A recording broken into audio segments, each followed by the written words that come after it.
Messenger. Verdict lets veterans advocate refocus on her mission of love. Pat Rowe Kerr had just wrapped up an emotional 2 weeks in which her life and reputation was laid out for all to see in the public arena.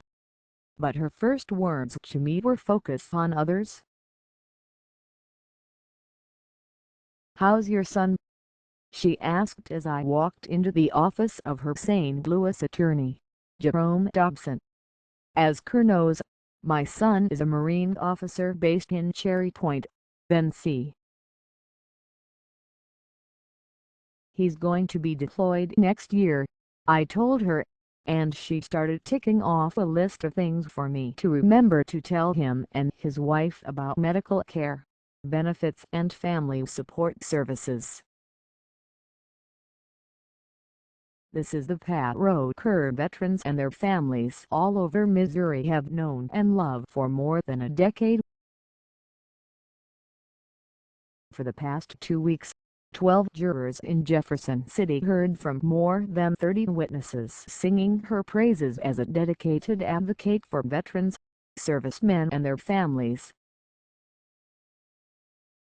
Kerr had sued the executive director of the Missouri Veterans Commission, Missouri National Guard General Larry Kay, for sex and age discrimination. From 2004 to 2009, Kerr served the Veterans Commission in various capacities, mostly as Director of Operation Outreach and as the state's Veterans Ombudsman. She raised money for veterans and their families needing health care that fell outside their benefits. She helped soldiers returning from war navigate the complicated labyrinth of federal bureaucracy so they could get the help they needed. But on November 10, 2009, the day before Veterans Day, Kay unceremoniously dumped the most well-known and active supporter of veterans the state has ever known. She was too old. She was too female. She was too strong. Kerr sued, and 5 years later, a jury sided with her, awarding her more than $2.8 million in damages. Dobson, her attorney, said that Pat's extraordinary commitment to veterans is one of the key elements of the trial that swayed the Cole County jury. Witnesses included Col. Jack Jackson, a prominent Missouri Republican, and Eric Greitens, the founder of Mission Continues, who is currently running for Missouri governor in the GOP primary. 3 women soldiers who served in Kosovo under Kay testified that he harassed or discriminated against them while deployed. Kerr and her attorneys showed a pattern of hostility toward women by Kay. Perhaps just as damaging, Dobson and his co-counsel, Rich and Nicole Matlock, showed that Kay was playing around with state budget numbers.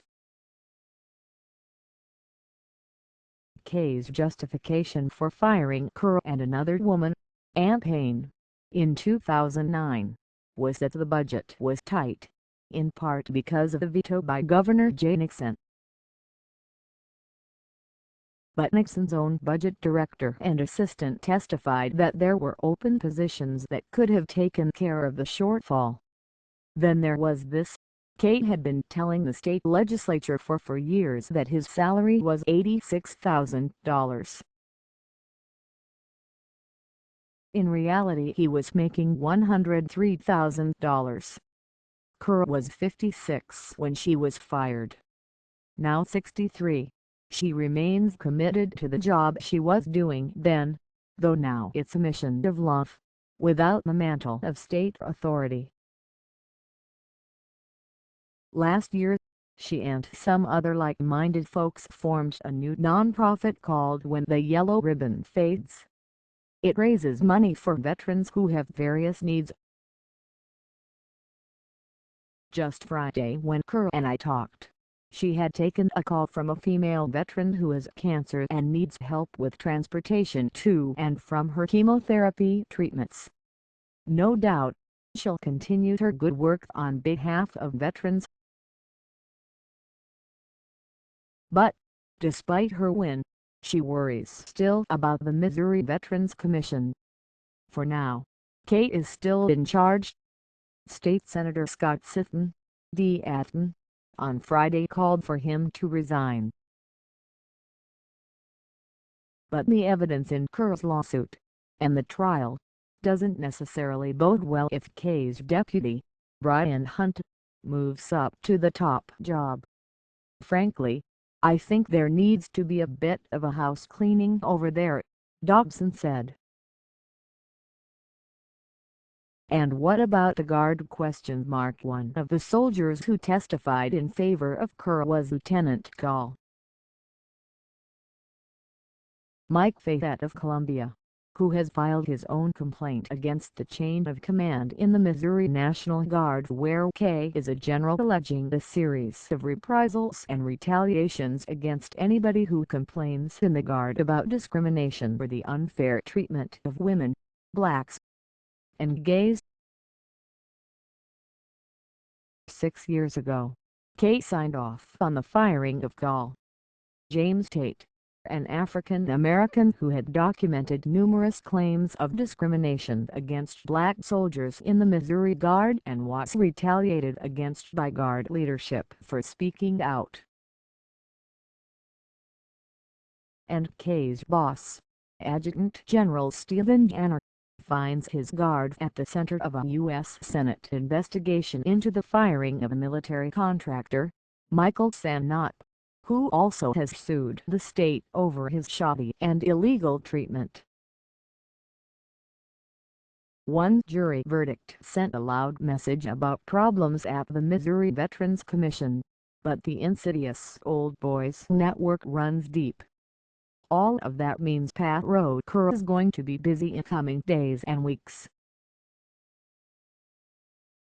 Kerr checks her phone and notes a backlog of calls and texts.